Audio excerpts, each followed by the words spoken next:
Assalamualaikum warahmatullahi wabarakatuh. Baiklah, pada pertemuan kita hari ini kita memasuki materi baru, yaitu tentang ASTO, anti-streptolisin O, di mana kompetensi dasarnya adalah menganalisis pemeriksaan anti-streptolisin O atau ASTO, melakukan pemeriksaan anti-streptolisin O. Baik, nah, kita masuk ke dalam pengertian ASTO itu sendiri. Apa sih sebenarnya ASTO itu? Nah, ASTO atau anti-streptolisin O adalah suatu antibodi yang dibentuk oleh tubuh terhadap suatu enzim proteolitik terhadap antigen streptolisin O yang dihasilkan oleh bakteri Streptococcus beta hemolyticus grup A. Jadi, ASTO itu ternyata adalah antibodinya. Nah, antibodi terhadap apa? Yaitu antibodi terhadap si antigen streptolisin O. Nah, siapa yang menghasilkan streptolisin O ini? Yaitu bakteri Streptococcus beta hemolyticus grup A. Nah, diingat bahwa antibodinya adalah anti-streptolisin O dan antigennya adalah streptolisin. Lalu streptolisin O yang diproduksi oleh Streptococcus beta hemolyticus grup A dan mempunyai aktivitas biologik, dapat merusak dinding sel darah merah, serta mengakibatkan terjadinya hemolisis. Nah, jadi ternyata si Streptococcus beta hemolyticus grup A ini, dia bisa merusak dinding sel darah merah, sehingga dapat menyebabkan hemolisis. Nah, itulah sebabnya apabila kalian melakukan identifikasi bakteri terhadap Streptococcus beta hemolyticus atau Streptococcus pyogenes, sel darah merahnya akan terjadi hemolisis atau terjadi gelanggang jernih di sekitaran koloni. Nah, pemeriksaan anti-streptolisin O atau ASTO yaitu pemeriksaan darah yang berfungsi untuk mengetahui antibodi terhadap streptolisin O yang dihasilkan oleh Streptococcus grup A. Jadi untuk mengetahui apakah ada antibodi anti-streptolisin O di dalam tubuh, maka dilakukanlah pemeriksaan ASTO. Nah, penetapan kadar anti-streptolisin O merupakan pemeriksaan utama untuk menentukan apakah sebelumnya pernah terinfeksi oleh Streptococcus beta hemolyticus grup A yang menyebabkan komplikasi penyakit post-streptococcus. Jadi, selain untuk diagnosa dan untuk pengobatan, pemeriksaan ASTO ini juga bisa mendeteksi apakah sebelumnya pernah terinfeksi oleh si Streptococcus beta hemolyticus grup A. Nah, Streptococcus beta hemolyticus grup A ini mempunyai dinding sel yang dikenal sebagai protein M. Jadi, di badan bakteri Streptococcus beta hemolyticus ini, dindingnya itu yaitu protein M. Nah, protein M ini merupakan polimer bercabang dengan sifat antigenik yang kuat. Jadi protein M inilah yang akan merangsang antibodi untuk merangsang tubuh untuk menghasilkan antibodi, yaitu anti-streptolisin O. Antibodi yang dibuat oleh sistem imun terhadap protein M ini akan menyerang serat otot, miosin, glikogen otot, jantung, dan otot polos, arteri, menyebabkan pelepasan sitokin dan destruksi jaringan. Nah, inilah akibat dari antibodi yang ditimbulkan oleh protein M ini. Jadi bisa dapat menyerang serat otot, bisa menyebabkan pelepasan sitokin juga, dan penghancuran jaringan. Nah, streptolisin O adalah toksin yang merupakan dasar sifat organisme ini. Streptolisin O ialah racun sel yang berpotensi mempengaruhi banyak tipe sel termasuk neutrofil, platelet atau trombosit dan organel sel, menyebabkan respon imun dan penemuan antibodinya.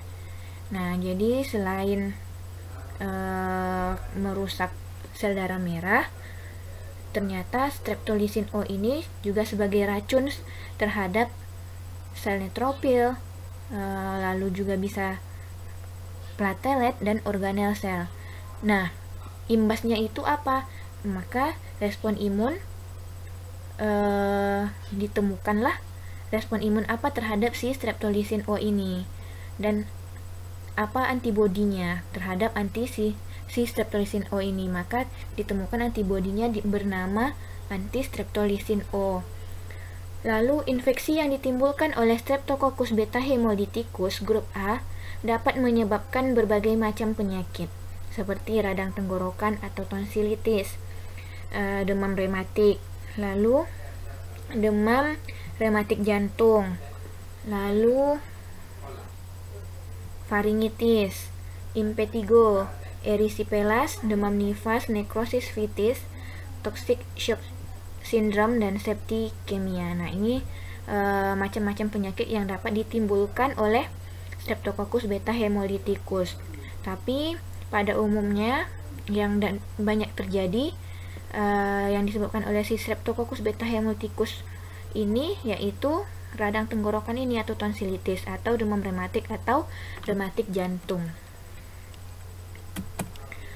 Nah, anti streptolisin O bisa digunakan secara klinis untuk menegaskan infeksi yang baru saja terjadi. Jadi ketika seseorang baru saja terinfeksi oleh si Streptococcus beta hemolyticus, maka pemeriksaan ASTO ini bisa digunakan secara klinis untuk menegaskan apakah seseorang itu sudah terinfeksi atau tidak. Nah, antibodi itu tidak merusak kuman dan tidak mempunyai dampak perlindungan. Nah, jadi antibodinya sudah terbentuk, tetapi antibodi itu belum merusak si kumannya, belum merusak si Streptococcus beta hemolyticusnya, dan tidak mempunyai dampak perlindungan. Nah, karena baru terinfeksi dan antibodinya baru terbentuk, jadi antibodinya belum dapat merusak kuman dan belum bisa melindungi tubuh terhadap bakteri ini. Tetapi adanya antibodi itu dalam serum menunjukkan bahwa di dalam tubuh baru saja terdapat Streptococcus yang aktif. Nah, jadi ketika seseorang baru saja terinfeksi lalu diperiksa ASTO-nya dan didapatkan hasil positif, maka itu tandanya bahwa di dalam tubuh seseorang itu terdapat Streptococcus yang aktif. Antibodi yang dibentuk adalah anti streptolisin O atau ASO atau ASTO, anti hyaluronidase atau disebut dengan AH, anti streptokinase, anti SK, anti desoksiribonuklease B atau ANDB, dan anti nikotinamid adenin dinukleotidase atau anti NADase. Pemeriksaan ASTO merupakan suatu pemeriksaan darah yang berfungsi untuk mengukur kadar antibodi terhadap streptolisin O, suatu zat yang dihasilkan oleh bakteri Streptococcus grup A. Ada dua prinsip dasar penentuan ASTO, yaitu, nah yang nomor 1 ini tidak pernah atau tidak kita lakukan. Jadi yang nomor 1 ini penghambat hemolisis. Nah, bagaimana cara kerja penghambat hemolisis ini? Nah, streptolisin O dapat menyebabkan hemolisis sel darah merah. Akan tetapi, bila streptolisin O tersebut dicampur lebih dahulu dengan serum penderita yang mengandung cukup anti streptolisin O sebelum ditambahkan pada sel darah merah, maka streptolisin O tersebut akan dinetralkan oleh anti streptolisin O sehingga tidak dapat menimbulkan hemolisis lagi. Jadi di dalam serum pasien yang mengandung anti streptolisin O terus lalu ditambahkan pada sel darah merah, misalnya sel darah merah 5%. Nah, streptolisin O tersebut akan dinetralkan oleh si antistreptolisin O ini. Jadi, di dalam sel darah merah itu terdapat antigen streptolisin O yang berasal dari kuman. Nah, lalu ditambahkanlah ke dalam sel darah merah tersebut antistreptolisin O yang berasal dari serum. Nah, jadi karena penambahan antistreptolisin O itu, maka tidak terjadilah hemolisis sel darah merah tadi. Ya, karena telah ditambahkan antistreptolisin O yang berasal dari serum. Untuk lebih lanjutnya, untuk penjelasan lebih lanjut, ini dia. Pada tes ini, serum penderita diencerkan secara serial dan ditambahkan sejumlah streptolisin O yang tetap. Jadi, serumnya diencerkan misalnya 10%, 20%, 30%. Jadi, diencerkan secara bertingkat. Nah, lalu ditambahkan sejumlah streptolisin O yang tetap. Nah, jadi di serumnya itu ditambahkan antigen yang berasal dari Streptococcus beta hemolyticus tadi, yaitu streptolisin O. Nah, antigennya ini sudah diawetkan dengan sodium thioglycolate. Nah, jadi jumlah streptolisin O-nya itu sudah diketahui dan kadarnya sudah tetap. Jadi streptolisin O-nya sudah diawetkan terlebih dahulu dengan sodium thioglycolate. Kemudian ditambahkan suspensi sel darah merah 5%. Nah, jadi serum penderita ditambahkan serum penderita yang sudah mengandung antibodi anti-streptolisin O, ditambahkan si streptolisin yaitu antigennya. Nah, lalu setelah itu ditambahkan suspensi sel darah merah 5%. Hemolisis akan terjadi pada pengenceran serum di mana kadar atau titer dari ASO atau ASTO tidak cukup untuk menghambat hemolisis. Jadi, jika terjadi hemolisis, maka kadar dari ASTO-nya atau ASO-nya atau antistreptolisin O-nya tidak cukup. Misalnya, kadar yang dibutuhkan untuk bereaksi antara ASTO dengan streptolisin O adalah 200. Jadi, ternyata kadar ASTO di dalam tubuh pasien itu tidak sampai 200, misalnya hanya 100 atau hanya 50. Nah, ketika ditambahkan sel darah merah 5%, maka akan terjadi hemolisis. Mengapa? Karena kadar antibodi yang dicampur dengan antigen streptolisin O tadi tidak mampu mengcover atau menolong si sel darah merah tadi. Makanya terjadi hemolisis terhadap sel darah merah 5% yang ditambahkan tadi. Nah, hemolisis tidak terjadi pada pengenceran serum yang mengandung titer ASTO atau ASO yang tinggi. Nah, kenapa begitu? Karena titer ASTO atau ASO yang tinggi telah bereaksi dengan si antigen streptolisin O. Jadi, sel darah merahnya tidak diserang oleh si streptolisin O, di mana streptolisin O tadi telah bereaksi dengan si ASO atau ASTO yang berasal dari serum. Begitulah kurang lebih pada tes ini. Lalu yang kedua, aglutinasi pasif. Nah, ini aglutinasi pasif yaitu yang kita lakukan di lab, yang telah kita lakukan menggunakan reagen latex. Streptolisin O merupakan antigen yang larut. Agar dapat menyebabkan aglutinasi dengan ASO atau dengan antibodi anti-streptolisin O, maka streptolisin O perlu disalutkan atau dilengketkan pada partikel-partikel tertentu. Partikel yang sering dipakai yaitu partikel latex. Jadi, dalam jumlah tertentu, streptolisin O ditambahkan pada serum penderita sehingga terjadi ikatan streptolisin O anti-strep dan anti-streptolisin O. Jadi pada partikel lateks itu terjadi reaksi aglutinasi antara antigen dan antibodi, di mana pada serum penderita itu kan sudah mengandung si antibodi anti-streptolisin O. Nah, di mana pada aglutinasi pada si reagen lateksnya sudah ditambahkan streptolisin O dan yang sudah dilekatkan streptolisin O-nya. Nah, di sini disebutkan streptolisin O perlu disalutkan atau dilengketkan pada partikel-partikel tertentu. Jadi partikel yang sering dipakai yaitu partikel lateks. Nah, pada partikel lateks yang kita gunakan di sekolah itu sudah dilengketkan streptolisin O atau antigen streptolisin O yang berasal dari Streptococcus beta hemolyticus grup A tersebut. Nah, jika di dalam serum pasien terdapat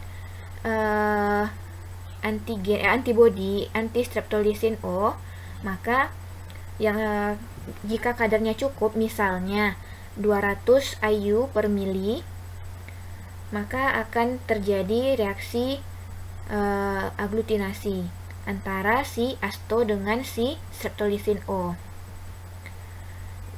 Jika terjadi reaksi antara streptolisin O dengan anti-streptolisin O, maka akan terjadi ikatan streptolisin O dan anti-streptolisin O atau SO dan ASO. Nah, bila dalam serum penderita terdapat ASO lebih dari 200 IU per mili, maka sisa ASO yang tidak terikat oleh streptolisin O akan menyebabkan aglutinasi dari streptolisin O yang disalurkan pada partikel-partikel lateks. Nah, maksudnya di sini untuk si asto ini dikatakan positif apabila kadar di dalam serumnya itu, kadar ASO atau kadar asto di dalam serumnya itu lebih dari 200 IU per mili. Nah, apabila kadar ASO atau asto di dalam serumnya itu 200 IU per mili atau kurang dari 200 IU per mili, maka dia tidak akan terjadi aglutinasi. Karena mengapa bisa demikian? Karena si ASO tadi, anti-streptolisin O tadi, sudah berikatan atau sudah terikat dengan si streptolisin O, dengan antigen streptolisin O tadi. Jadi, kenapa bisa terjadi aglutinasi yang seperti yang kita praktekkan itu? Kenapa bisa terjadi aglutinasi? Karena pada sampel penderita itu, kadar dari antibodinya yaitu anti-streptolisin O itu sudah melebihi dari 200 IU per mili. Makanya terjadi aglutinasi. Karena yang sisa dari 200 IU per mili itu tidak bisa berikatan lagi dengan antigen streptolisin O-nya, karena antigen streptolisin O itu kadarnya juga 200 di dalam reagen itu, di dalam setiap satu tetes reagen itu. Jadi sisa dari yang 200 itu itulah yang menyebabkan aglutinasi. Tapi jika kadar ASO-nya di bawah 200 atau 200 ke bawah, maka dia tidak akan menyebabkan aglutinasi dan tidak didapatkan hasil yang positif. Nah, itu jadi pada kontrol negatif itu sudah ditambahkan anti-streptolisin O atau antibodi streptolisin O yang berasal dari manusia yang kadarnya lebih dari 200 IU per mili. Makanya ketika kita praktek kemarin itu terjadi hasil yang positif. Nah, pemeriksaan ini ditujukan untuk mencari antibodi terhadap infeksi Streptococcus beta hemolyticus grup A. Titer antibodi mencapai puncaknya pada minggu ke-3 sampai 4 pasca infeksi akut. Dan bisa bertahan sampai 2 sampai 3 bulan kemudian menurun. Nah, jadi titer antibodi mencapai puncaknya pada minggu ke-3 sampai ke-4 pasca infeksi. lalu bisa bertahan sampai selama 2-3 bulan, dan setelah itu menurun. Titer pada asto dapat digunakan untuk pemantauan terapi. Jadi ketika titer astonya sudah menurun, misalnya didapatkan titernya 1/6, jadi ketika dicek lagi sudah didapatkan 1/3 misalnya, maka kemungkinan dokter akan menurunkan dosis dari obat. Jadi titer pada asto yang didapatkan itu bisa digunakan untuk pemantauan terapi, itu maksudnya ya. Nah, selanjutnya kita masuk ke cara kerjanya, dimana cara kerja ini sudah dibahas sebelumnya pada praktek, tetapi mungkin kalian ada yang belum mengerti dari cara kerja ini. Nah, jadi yang kita gunakan adalah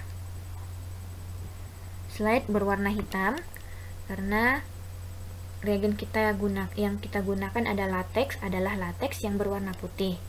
Nah, pada slide pertama ini adalah slide yang pertama.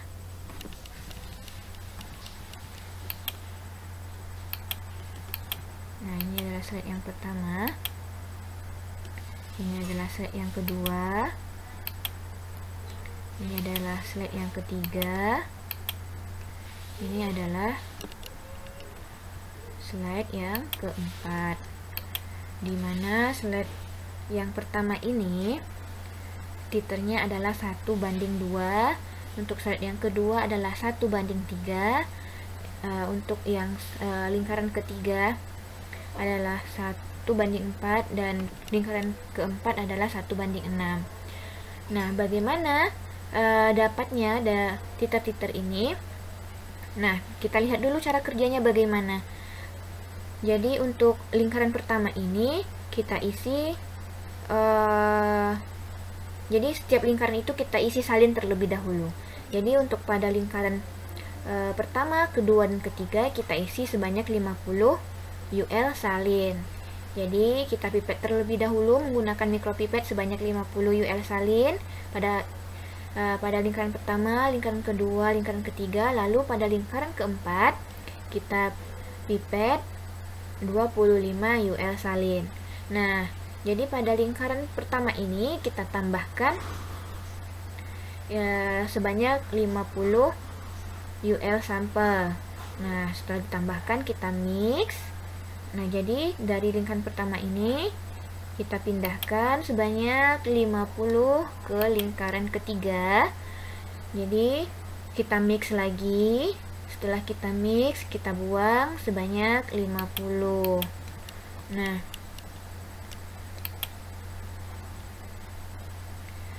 jadi untuk lingkaran kedua kita tambahkan sebanyak 25 UL sampel, yaitu serum ya. Jadi kita mix, setelah ditambahkan sampel sebanyak 25 UL, kita mix. Setelah di mix, kita pindahkan ke lingkaran keempat sebanyak 25 UL. Ini 25 UL ya. UL. Jadi sebanyak 25 UL dari lingkaran kedua kita pindahkan ke lingkaran keempat, lalu kita mix.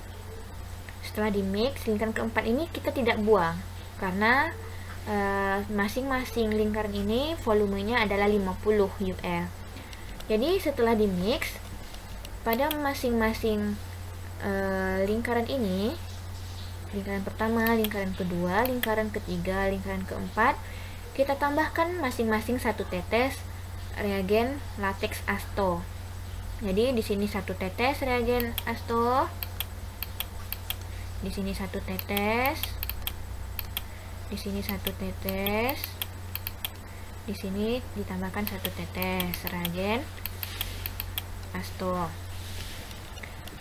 Lalu setelah ditambahkan 1 tetes, dihomogenkan semuanya. Semuanya dihomogenkan. ininya dihomogenkan menggunakan batang pengaduk. Lalu setelah dihomogenkan, kita rotator selama 2 menit kecepatan 100 rpm. Nah, setelah di rotator kita lihat hasilnya. Apakah di manakah terjadi aglutinasinya. Nah, apabila terjadi di sini aglutinasi, berarti di sini terjadi aglutinasi, di sini terjadi aglutinasi, di sini terjadi aglutinasi, berarti didapatkan hasil pemeriksaan asto secara semi kuantitatif positif terjadi aglutinasi pada titer 1:6. Jadi yang kita baca adalah titer terakhir yang positif. Jadi kalau misalnya di sini lingkaran pertama aglutinasi, lingkaran kedua aglutinasi, lingkaran ketiga dan 4 tidak terjadi aglutinasi, maka untuk pembacaan hasilnya adalah didapatkan hasil pemeriksaan asto secara semi kuantitatif positif terjadi aglutinasi pada titer 1:3. Lalu bagaimana cara mendapatkan titer 1:2, 1:3, 1:4, dan 1:6 ini? Jadi pada lingkaran pertama ini kita ingat rumusnya, yaitu larutan pengencer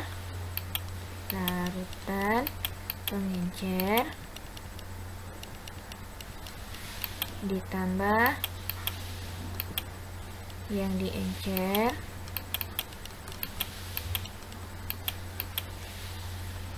per yang diencer.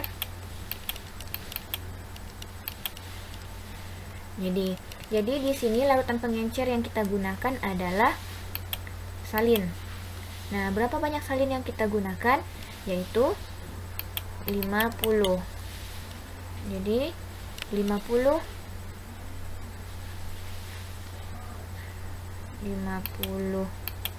larutan pengencer ditambah yang diencernya berapa?